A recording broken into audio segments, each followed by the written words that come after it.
Berke, too, dreamed of strengthening the power of the throne, the ruling class, and the growing influence of Genghis Khan's descendants over everything.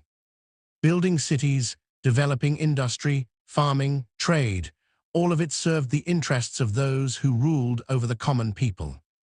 Like Batu, he leaned on armed force and the whip.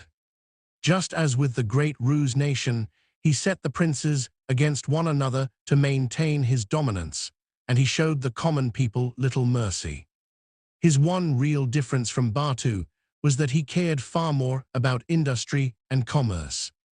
He also kept the Rus lands separate from the territories under his direct rule, still viewing them much as they'd been 35 years earlier, freshly conquered and soaked in blood. Rather than uniting the Rus princes, he followed the Horde's old strategy, turning them against each other, collecting tribute, and reducing any rebellious city to ash while watching from a safe distance. Beyond this, Berke spent his days scheming how to keep the treasure gathered from his subjects for himself, rather than forwarding it to Karakoram. This, of course, would mean breaking free of the great Mongol Khanate entirely. Only then could the Golden Horde stand as a truly independent power. But knowing exactly what kind of man Monk was, Berke wasn't yet ready to cut that final thread. Genghis Khan himself had built his vision of world rule on one unbending principle: the great Khanate belonged only to his own bloodline.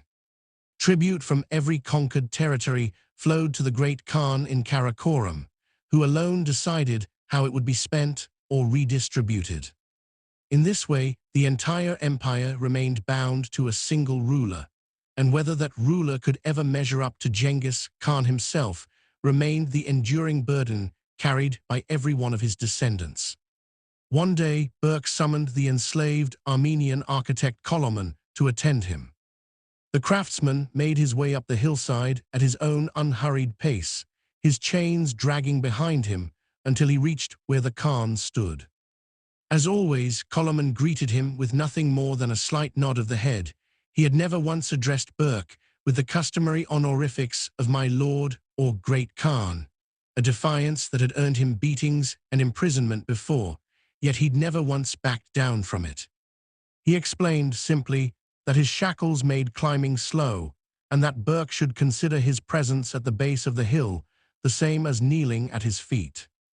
Berke, already familiar with the craftsman's stubborn manner, pressed him on why the mosque's foundation was being built from brick instead of the stone he'd ordered, worried it might not survive the years ahead. Koloman answered that survival wasn't a matter of who commissioned a building, but how well it was built, and that fired brick, reinforced with the region's mineral-rich mortar, was in fact stronger than raw stone that would, in any case, be nearly impossible for chained laborers to quarry from underground. When Berke demanded whether this meant the architect refused his orders outright, Koloman replied only that a wise command could be followed even by a fool, but a foolish one even a wise man would refuse. The insult behind that remark broke through Berke's composure entirely. He lost his temper completely, shouting, stamping his feet, foaming at the mouth, the kind of sudden fury his attendants had long grown used to. Had Koloman been standing any closer, the Khan might well have struck him down on the spot. Only the distance between them and the craftsman's position at the base of the cliff spared his life.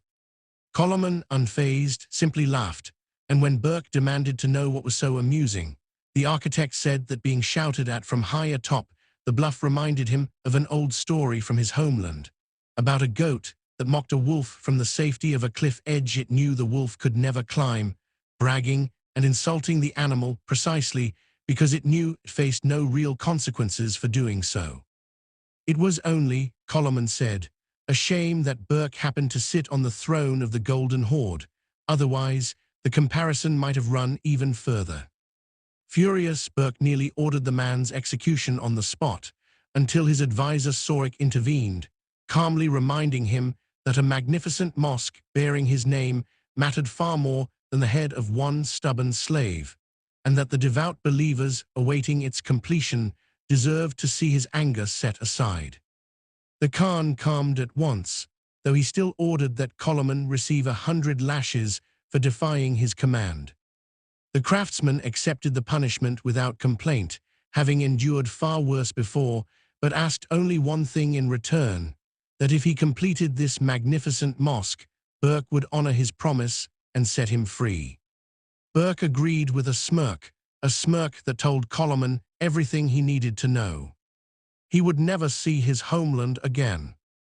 And yet, strangely, what troubled the craftsman most wasn't his own fate, but the thought of leaving his greatest architectural achievement unfinished. Berke couldn't understand a man who, facing certain death, still cared more about completing his life's work than about his own survival. To the Khan's mind, this only meant Koloman was a man destined to suffer for the benefit of others, and if suffering was what fulfilled him, then suffering was exactly what Berke decided to grant him, sentencing him not to death, but to a lifetime of building mosques under the shadow of his chains. It was at this moment that Salimjeri, recently promoted to command of 100 guardsmen, arrived with urgent news.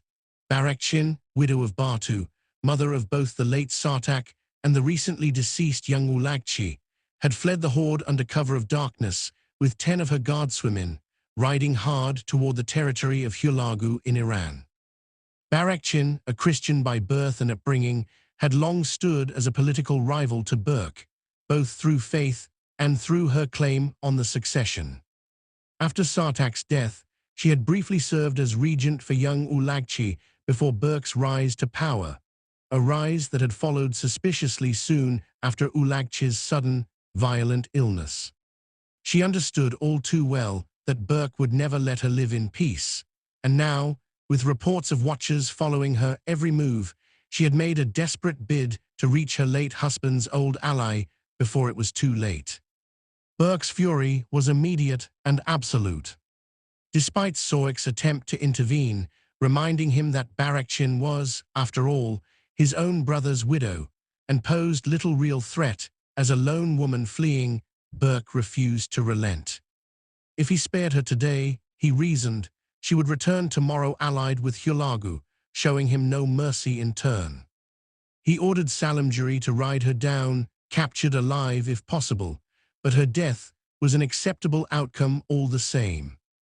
It was in this moment that Sorik finally understood the full depth of the ruthlessness hidden beneath Berke's calm exterior, and found himself believing, at last, rumors he'd once dismissed, that it was Berke who had quietly urged Monk toward the purges that had claimed so many descendants of Chagatai and Urgide. Berke, for his part, reasoned that it served him well to be feared as much as he was respected for his piety, that a ruler who showed no capacity for cruelty earned no true respect at all, just as Genghis Khan himself had once taught. That very night, Barakchin's severed head, wrapped in silk, was laid before the Khan, brought not by Salimjeri, but by another, colder attendant entirely. If you enjoy epic historical stories of the Mongol Empire and the Golden Horde, don't forget to like, subscribe, and turn on notifications for more content.